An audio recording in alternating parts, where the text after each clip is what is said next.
नमस्कार. माझ्या अंगणातली आजची ही रांगोळी. आज कालभैरव जयंती. महादेवाचेच एक रूप. त्यासाठी मी एक बेलपान आज घेते. नैवेद्यासाठी बाजरीची भाकरी, वांग्याची भाजी आणि कांद्याची पात, लिंबाची फोड.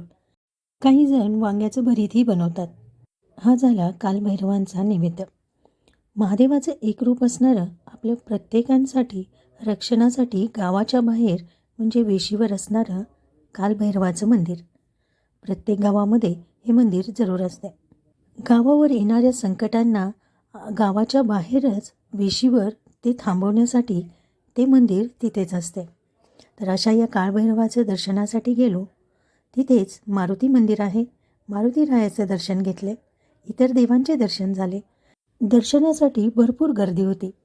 व्यवस्थित छान मनोभावे असे कालभैरवाचे दर्शन झाले. आरतीही मिळाली. बाहेर भजन कीर्तन चालू होते. छान दर्शन होऊन समाधान झाले. आपल्या सर्वांवर कालभैरवांची कृपादृष्टी असावी. हर हर महादेव. जय कालभैरवनाथ.